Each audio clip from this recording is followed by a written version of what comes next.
소설가 윌슨이 쓴 단편 소설 중에 무덤이라고 하는 소설이 있는데요, 여기 인도의 한 왕가를 소개하고 있습니다. 아주 예쁜 왕비인데요, 결혼한 지 1년 만에 왕비가 죽은 것입니다. 왕이 너무 마음이 아프고 가슴이 아파서 무덤을 잘 써서 장례를 지냈습니다. 그리고 1년 후에 왕비의 무덤을 가봤더니 너무 쓸쓸해 보이는 거예요. 그래서 이 왕은 신하들을 시켜서 자신의 모습을 상징하는 멋진 조각상을 만들어 가지고 무덤 오른편에 세워라 그랬어요. 근데 무덤 오른편에 왕의 모습으로 조각상을 세웠습니다. 그리고 또 1년 후에 또 가봤더니 그래도 무덤이 너무 쓸쓸한 거예요. 또 명령을 내립니다. 왕가를 상징하는 호랑이 모습의 상을 조각을 만들어서 왼편에 세워라. 왼편에 세웠습니다. 그리고 또 1년 후에 가봤더니 그래도 쓸쓸한 거예요. 이번에는 재력을 상징하는 화려한 별궁을 무덤 앞에 지어라. 그래도 무덤 앞에, 왕비 무덤 앞에 화려한 별궁을 지었습니다. 그리고 또 그 다음에 또 왕의 무덤에 가봤더니 역시 또 초라해. 이번에는 권력을 상징하는 아주 훌륭한 성곽을 만들어서 무덤 뒤에 세워라 그랬어. 그래서 왕비, 사랑하는 왕비의 무덤이 이렇게 잘 꾸며졌습니다.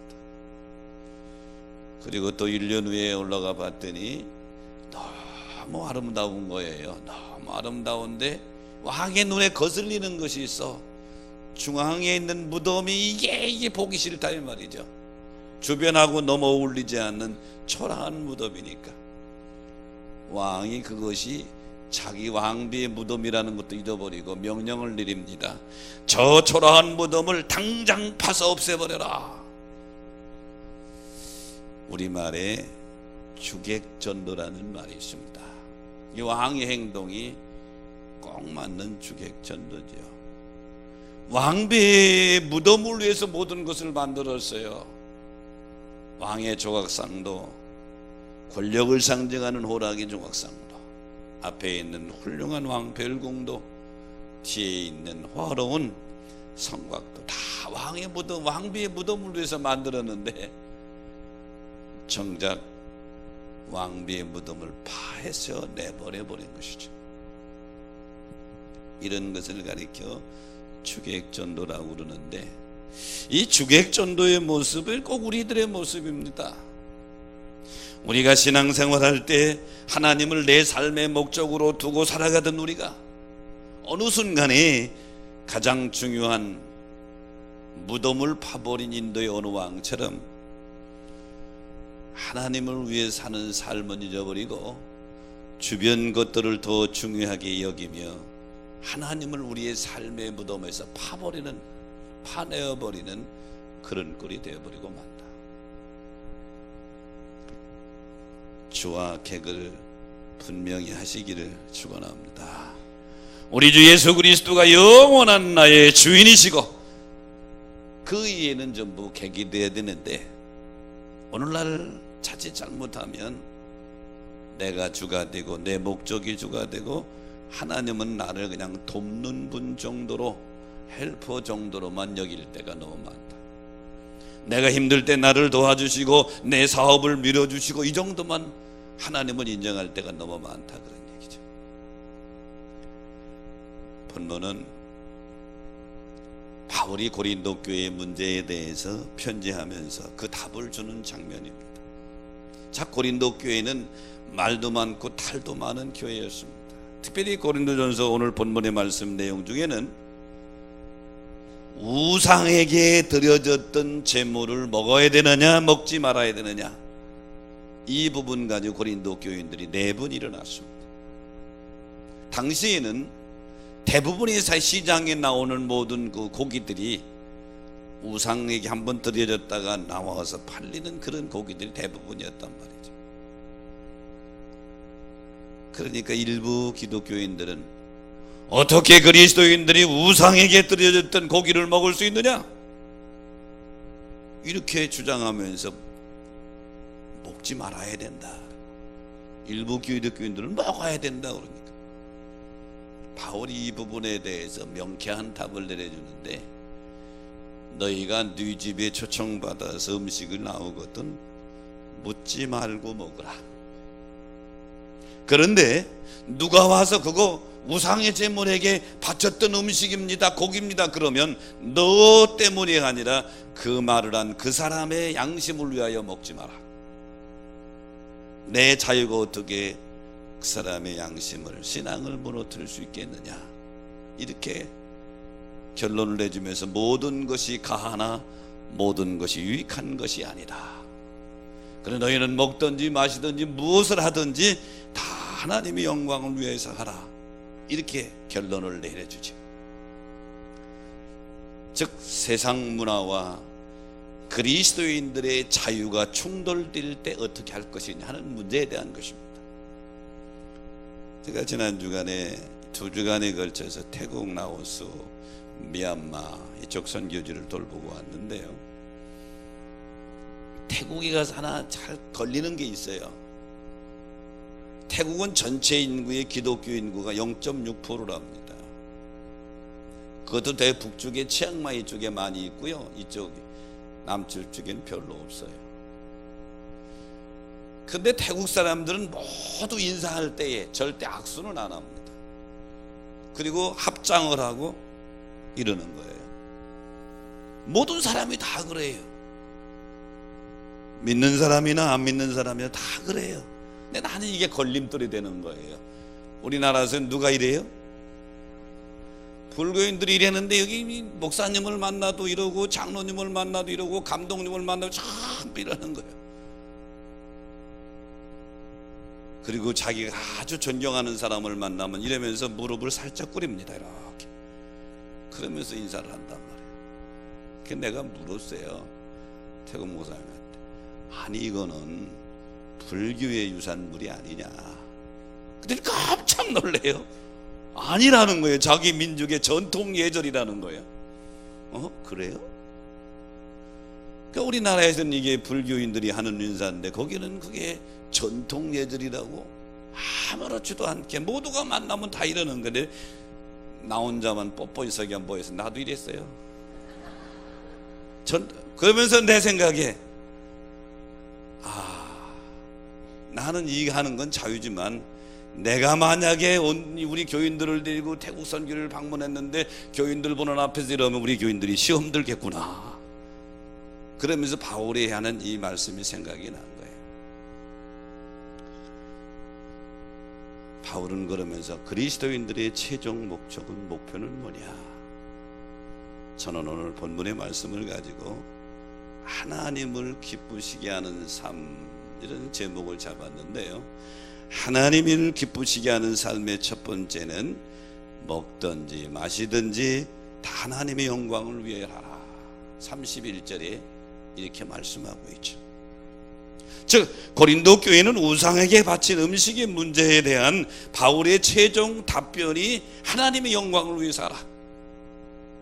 다 가하나 다 유익한 것은 아니니, 내가 옳다고 해서 유익한 것이 아니니 내가 옳고 그름의 잣대로 보지 말고 하나님의 영광의 잣대로 보라, 그런 얘기죠. 여기서 우리가 그리스도에서 새로운 가치관을 가져야 합니다. 우리는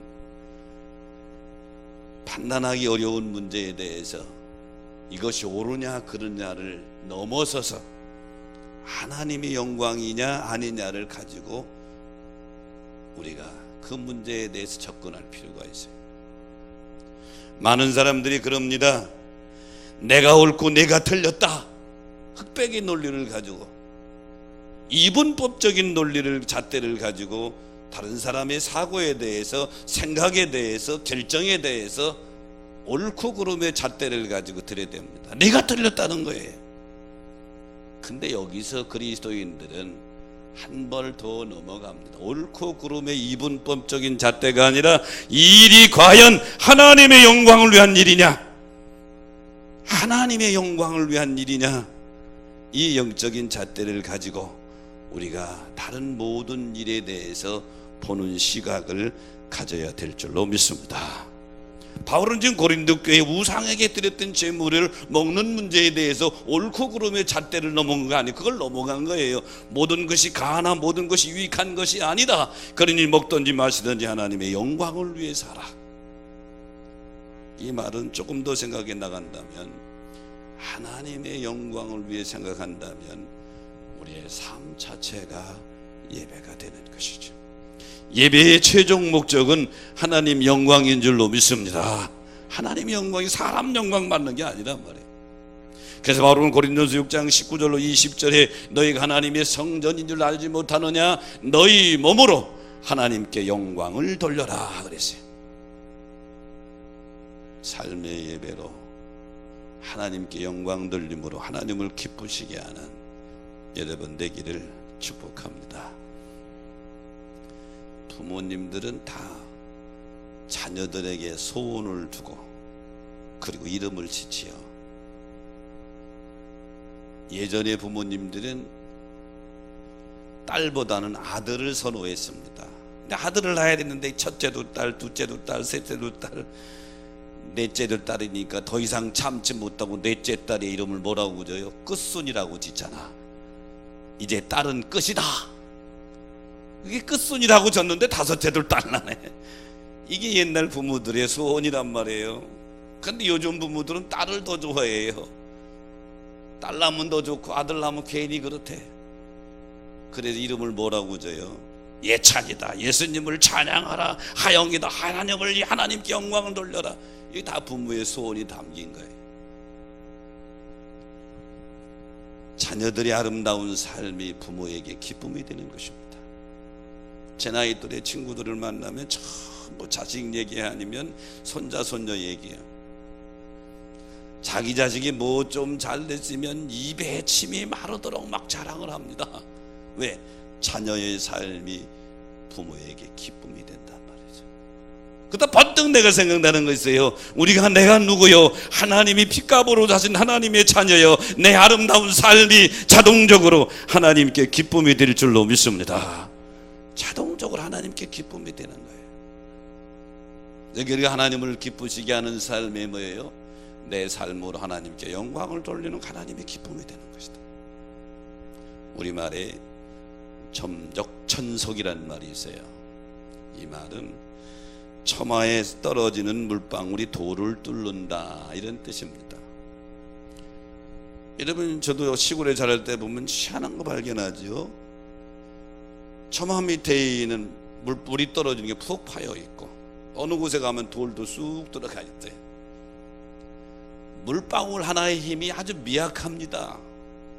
근데 계속 한 곳으로 떨어질 때 돌까지 뚫는다는 얘기야. 그것이 한 곳으로 떨어지면.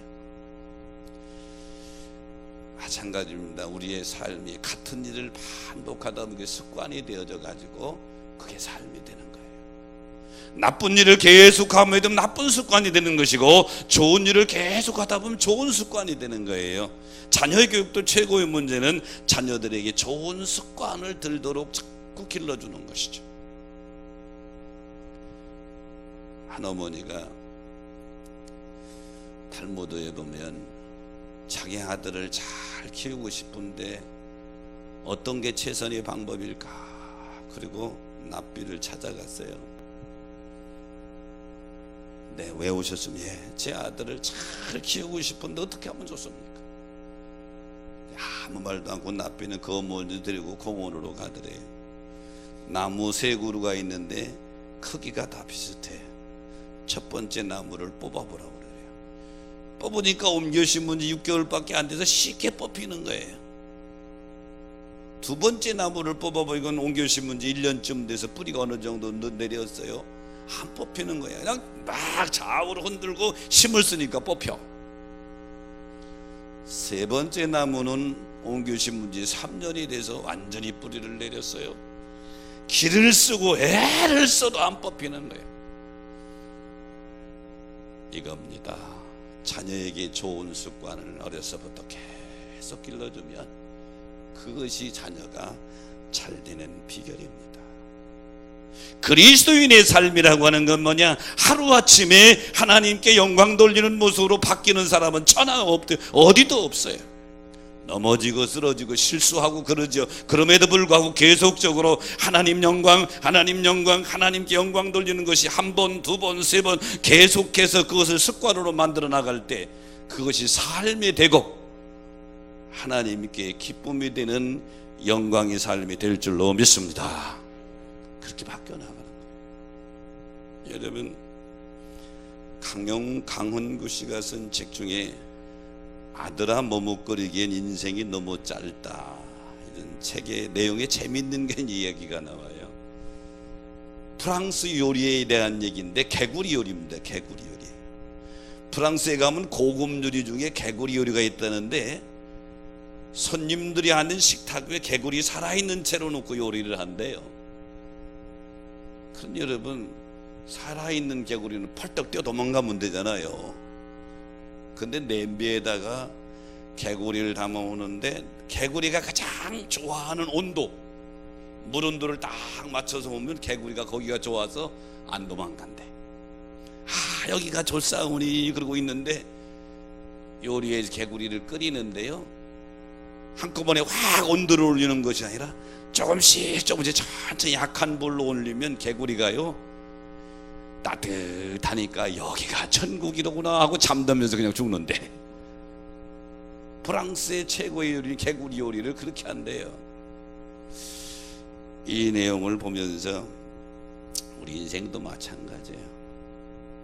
사탄이 우리를 넘어뜨리고 자기가 원하는 데 요구하려고 우리가 좋아하는 것으로 내 취향에 맞는 것을 다 갖다 주고 처음에는 죄인지도 모르게 살금살금 온도를 올려가서 결국은 나에서 거기서 그대로 죽게 하는 거예요.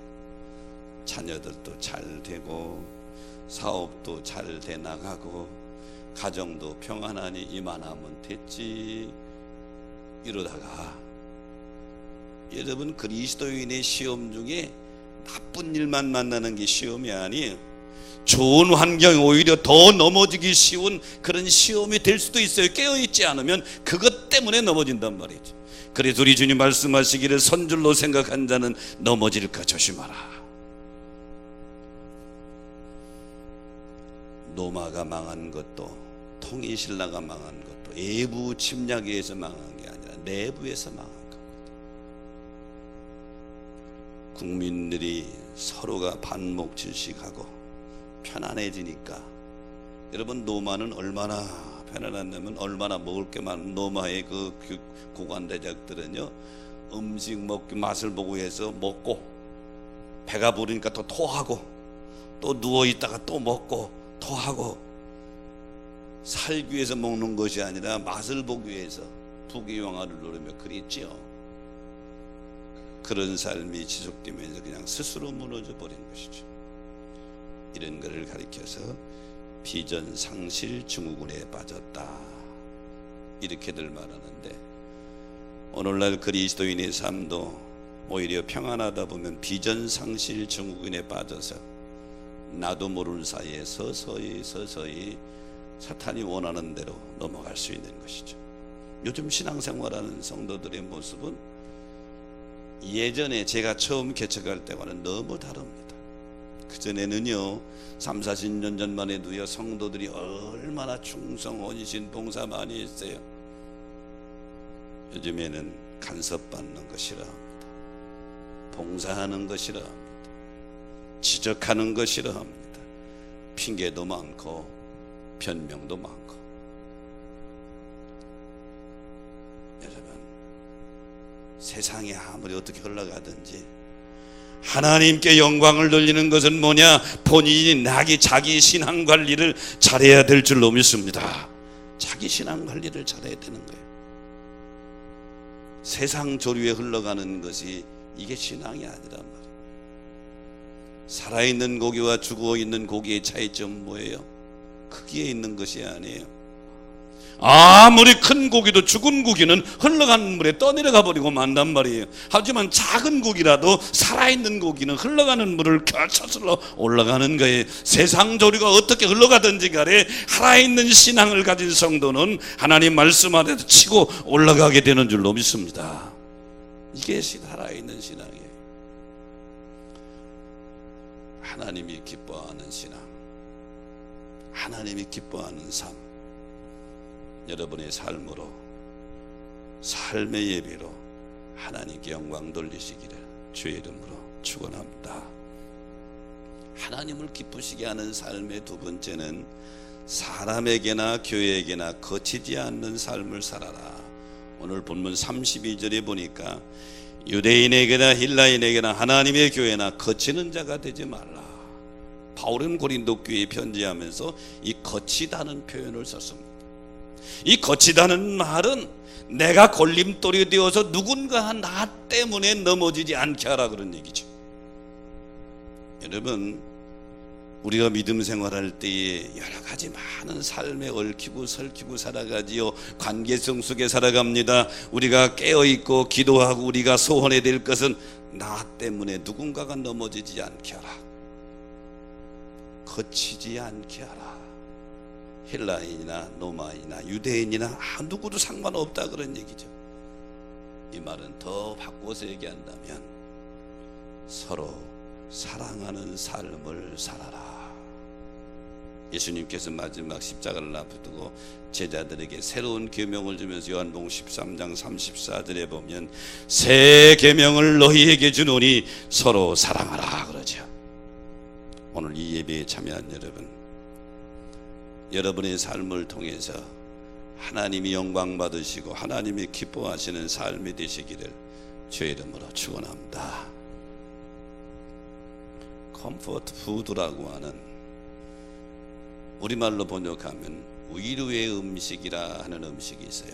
음식은 우리가 다 배불리 먹고 힘을 얻기 위해서 먹는데 그거 말고 정신적인 면에서 위로를 주는 음식이 있다 그런 얘기죠.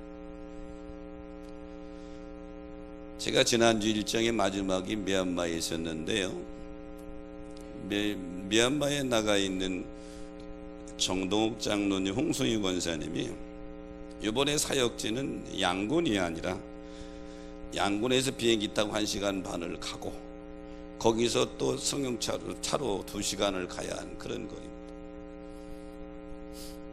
우리 정장로님 내에는 양곤에 있는데 아주 열심히 사역합니다.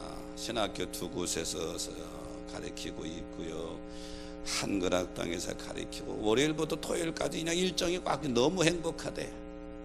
근데 담임 목사가 거기 온다니까 모든 일정 양해를 구하고 1시간 반 비행기 타고 왔어요. 그리고 2시간을 또 차 타고 오고. 근데 뭘 가지고 온 줄 알아요? 김치. 그동안 김치를 못 먹고 그냥 이 태국 음식 뭐 이런 음식은 먹고 그냥 살았는데 김치를 가져오니까 눈이 원해져. 다른 건 뭐 신경이 하면서 김치만 있으면 끝이야. 그때 내가 생각하기를 한국인에게는 컴포트 푸드, 위로의 음식이 김치로구나, 이런 생각이 돼서 얼마나 고마웠는지 몰라요. 그런데 김치 말고 또 우리에게 위로의 음식이 된장이고 간장이죠. 둘 다 된장이나 간장이나 둘 다 장류입니다. 장으로 만들어진 거죠. 근데 특징이 있어요. 된장이 들어간 음식은요, 음식이 된장으로만 되지는 않잖아. 근데 다른 모든 음식 재료가 있는데 그 음식 재료를 다 지배해버려. 다른 음식 재료의 맛은 별로 안 나고 된장 맛만 막 난단 말이에요. 그런데 간장이 들어간 음식은 어때요? 다른 음식 재료의 맛을 그대로 아름답게 살려주면서 그 맛이 더나 감칠맛 나도록 돕는 역할을 하는 게 간장의 역할이에요. 그러다가 문득 내가 하나 생각난 게 있어요. 성도들도 된장 같은 사람이 있고 간장 같은 사람이 있다. 된장 같은 사람은 모든 마음을 자기가 지배해야 돼, 다스려야 돼. 저 사람 생각 없어, 내 생각이 주입하고 내 생각이 최고야, 다른 사람을 지배하고 다스리는 게 된장 같은 사람이에요. 그런데 간장 같은 사람은 뭐예요? 다른 사람의 재능과 탤런트를 그대로 인정해주고 더 잘 발휘할 수 있도록 그 사람의 삶에 감칠맛이 나도록 도와주는 역할, 이게 간장의 역할이죠. 하나님께 영광 돌리는 삶이 뭐냐? 하나님을 기쁘시게 하는 삶이 뭐냐? 된장 같은 사람으로 다른 사람을 지배하고 다스리는 삶이 아니고 간장 같은 역할로 그 사람의 삶의 아름다운 모습을 드러내면서 더 아름답게 살아가도록 서포트 돕는 역할을 하는 영화. 오늘 이 예배에 참여한 여러분, 참된 그리스도인들은 된장 같은 삶이 아니라 간장 같은 사람, 다른 사람에게 선한 영향력을 끼치는 삶, 이런 삶으로 하나님을 기쁘시게 하는 삶이 되시기를 주의 이름으로 축원합니다. 하나님을 기쁘시게 하는 삶의 세 번째는 많은 사람으로 구원을 얻게 하는 삶이라. 오늘 33절에 보니까 나의 유익을 구치 아니하고 많은 사람의 유익을 구하여 저희로 구원을 얻게 하려 함이니라.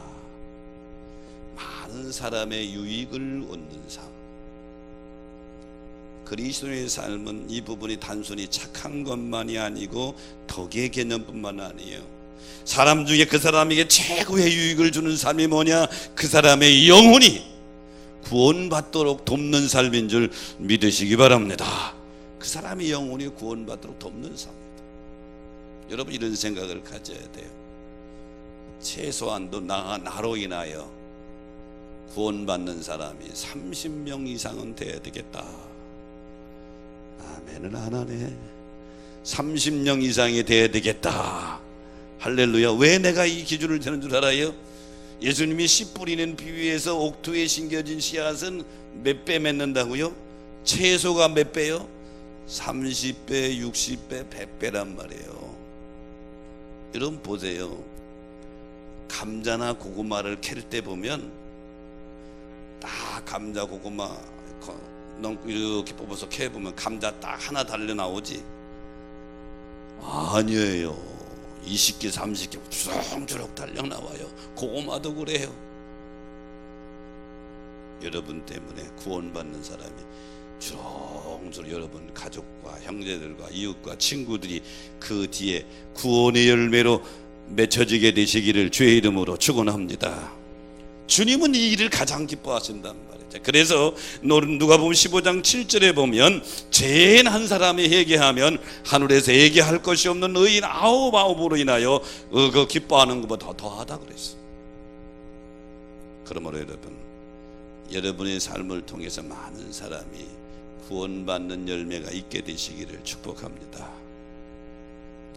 사도행전 3장에 보면 베드로와 요한이 성전에 기도하러 올라가다가 미문이라고 하는 문 앞을 지나가는데 나면서부터 걷지 못하는 장애인이 돈을 못 부르니까 거지가 돼서 구걸을 합니다. 한 푼 주세요, 한 푼 주세요. 지나가던 사람들 전부 동전 하나 떼굴떼굴 넣고 가는데 베드로가 가다가 발을 멈추며 나를 보라. 이 사람이 뭐 큰 돈 주지도 하고 바라보는데 베드로가 이렇게 말하죠. 은과 금은 내게 없거니와 내게 있는 것으로 내게 주느니 나사렛 예수 그리스도 이름으로 일어나 걸어라.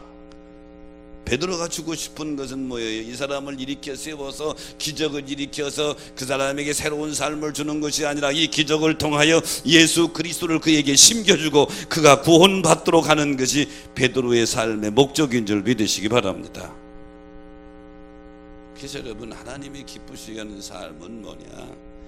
나 때문에 다른 사람이 유익을 얻는데 그 유익이 영혼 구원이라 이 말이죠. 열왕기하 7장에 보면 북이스라엘이 위기를 만납니다. 아라방 베나덴이 침략을 했어요. 그래서 북이스라엘의 수도인 사마리아 성을 딱 포위하고 고사작전을 펴니다. 누구도 나가지도 들어지도 못하게 하고 어떤 물건도 못 들어가도록 딱 사마리아 성을 포위하고 있죠. 시간이 길어지니까 사마리아 성에서 여기저기서 굶어 죽는 거예요. 하루는 이스라엘 왕이 성벽을 들어가는데 밑에서 왕이여 왕이여 부르짖는다. 왜 그러냐? 이 문제 좀 해결해 달라는 거예요. 고소하는 한 여인의 문제가 뭔 줄 알아요? 이 여인이 어제 나한테 그랬습니다. 오늘은 우리가 너의 아들을 삶아서 먹고 내일은 우리 아들 삶아 먹자. 어떻게 부모가 자식을 삶아 먹었는데 이 배가 고프니까 정신이 나간 거죠. 완전히 이성을 잃은 거지요. 그 정도로 먹을 게 없는 거예요. 다 죽어가니까 어차피 죽을 거니까 오늘은 내 아들, 너희는 내일은 내 아들, 그렇게 하자. 그래서 어제 우리 아들을 삶아 먹었는데 오늘 저 여자 아들 달라는데 어디 순교가 안 줍니다. 이걸 고소한 거예요. 이 정도로 사마리아 성 사람들이 다 죽어간다. 근데 성 밖에 4명의 나병 환자가 같이 죽어가는 거예요. 그 당시에 나병이 걸리면 성 안에 살 수 없는 성 밖으로 내치게 되는데, 성 안에는 사마리아 이스라엘 사람, 성 밖에 저쪽에는 아람 군대가 보이고 그 중간쯤 4명의 나병 환자가 있는데, 나병 환자가 죽어가면서 이렇게 말합니다. 야, 우리가 여기 있어도 먹을 거 갖다 주는 사람이 어차피 죽는다. 성 안에 들어가도 사람을 삶아 먹는 정도가 되시니까 우리에게 먹을 거 줄 사람이 없어. 성 안에 들어가도 죽고 여기 있어도 죽고 어차피 우리는 죽는데, 그러면 차라리 적군이지만 아람 지역에 한번 가보자. 그들이 우리를 죽이면 어차피 죽을 목숨이야. 죽는 거고, 혹시 불쌍히 여겨서 먹을 것을 주면 그래도 뭐 살 수 있겠느냐. 그러니 이 4명의 나병 환자가 결론을 내리기를 적군 진영인 아람 군대 진영으로 가기를 결론을 내렸어요. 목숨 걸고 간 거죠. 죽게 아니면 살기로 갔어요.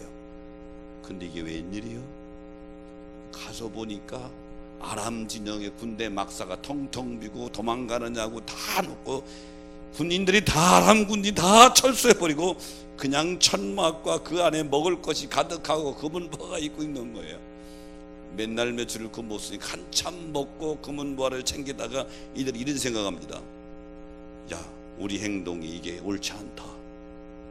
저 성 안에는 우리 백성들이 다 굶어 죽어가고 있는데 우리만 배불리 먹고 우리만 금은보화를 취하고 이거 우리가 이대로 있다가는 하늘에서 벼락 내리게 생겼다. 이런 말을 합니다. 우리가 하나님 우리에 대해 아주 크게 진노하실 것이다. 가서 이 소식을 알리자. 그리고 4명의 나병 환자가 사마리아 성문을 두드리면서 여보세요 성문 좀 여셔. 여기 먹을 게 많이 있어. 엄청 많이 있어. 가면 살아요. 이래서 성 안에 있는 사람들이 살아나는 역사가 일어나게 되죠. 여기서 저는 하나는 생각을 해봅니다. 4명의 나병 환자가 다 죽어가는 사이에 먹을 것이 있고 산 것은 겨우 육신의 삶이에요. 근데 여러분, 제가 여러분에게 묻습니다. 천국이 있는 것을 믿으십니까? 천국이 있는 걸 믿으세요? 그러면 예수 그리스도를 통해서 그 영원한 나라, 영생의 나라에 가는 것도 믿으십니까? 아직도 이 믿음이 없어서 영원한 천국을 잃어버리고 있는 나의 이웃과 형제 자매들에게 이 소식을 전하지 않으면 이 나병 환자가 가진 4명의 나병 환자가 가지고 있는 생각을 우리는 가져야 되는데, 바울은 그래서 로마서 1장 14절에 이렇게 말합니다. 헬라인이나 야만이나 지혜 있는 자나 어리석은 자에게 내가 빚진 자다. 바울이 그들에게 돈을 빚졌다는 게 아니에요. 복음에 빚진 자다. 오늘 이 예배에 나온 여러분이 그런 심정으로 사시기를 축원합니다. 어렸을 때 시골에 논두렁을 걷다 보면 그때는 그걸 이해를 못했어요. 우렁이 있잖아요. 우렁이가 속이 텅 비쳐 둥실둥실 떠다니는 거 보셨는지 모르겠어요. 둥실둥실 모네 논에. 후에 커서 알고 보니까요, 우리나라 토종 우렁이는 자기 새끼를 자기 몸 안에 낳는데요. 자기 몸 안에 낳아서 이 새끼 우렁이가 뭘 먹고 자라느냐, 어미 살을 팔아먹고 사는 거예요. 어미 살을 잡아먹고 새끼 우렁이에 자라면 어미 우렁이는 살은 다 새끼가 파먹었으니까 빈 껍데기가 돼 죽어서 둥둥 그 논에 떠다니는 거예요. 자, 미물인 우렁이의 모습 속에서 우리는 많은 것을 배우죠. 그 어미 우렁이의 모습이 우리들의 부모의 모습이요. 우리들의 부모는 우리 자녀들을 키우기 위해서 모든 것을 다 주잖아요. 그리고 또 하나의 모습은 우리 주님의 모습인 줄로 믿습니다. 우리를 영원하기 위해서 저 본질상 아버지 형체여, 본질상 아버지여, 성부 성자 성령 삼위일체 하나님으로 우리와 우주 만물 창조하신 그분인데 이 땅에 인간의 모습으로 오신 것만 해도 엄청난 것인데 자기를 다 줬단 말이에요. 십자가에서 다 주고 다 이루었다. 그리고 오른편 강도에게 오늘 내가 나와 함께 낙원에 있으리라. 그러므로 사랑하는 여러분, 우리는 그 큰 사랑을 입은 빚진 자들로 하나님이 기뻐하는 삶은 뭐냐? 그 빚진 자의 심정으로 나 때문에 많은 사람의 구원의 유익을 얻는 것, 이것이 하나님이 가장 기뻐하는 삶인 줄 믿으시기 바랍니다. 리처드 니버라는 분이 있습니다. 신학을 공부하는 사람들이 필수적으로 이 사람의 책을 읽는데요, 예일대 교수이면서 대표적인 기독교 윤리학자입니다. 이 사람의 책 중에 책임적인 자라는 책이 있어요. 책임적 자. 여기에서 이 리처드 니버는 인간을 세 가지 유형으로 나누고 있는데, 첫째는 목적지향적인 사람, 두 번째는 규칙적인 사람, 세 번째는 책임적인 사람, 이렇게 셋으로 구분했습니다. 일일이 다 설명할 시간은 없고요, 그리스도인들이 하나님이 기뻐하는 삶은 세 번째, 책임적 자아의 삶을 살아야 된다. 하나님이 우리에게 분부한 마지막 분부를 책임지면서 그것을 내 삶으로 이뤄나갈 때 하나님은 영광을 받으시고 우리에게는 축복의 열매가 맺혀지게 될 줄로 확신합니다. 그러므로 사랑하는 여러분, 여러분의 남은 생애를 통해서 하나님이 기쁨이 되시기를 축원합니다. 하나님의 기쁨이 되려면 무엇을 하든지 하나님께 영광, 그리고 거치는 자가 되지 말고 다른 사람을 세우는 자가 되고, 그리고 나를 통해서 많은 사람이 구원을 얻는 삶이 될 때 하나님은 최고로 기뻐하는 삶, 최고로 영광을 받으실 줄로 믿습니다. 그런 여러분 되시기를 주의 이름으로 축복합니다.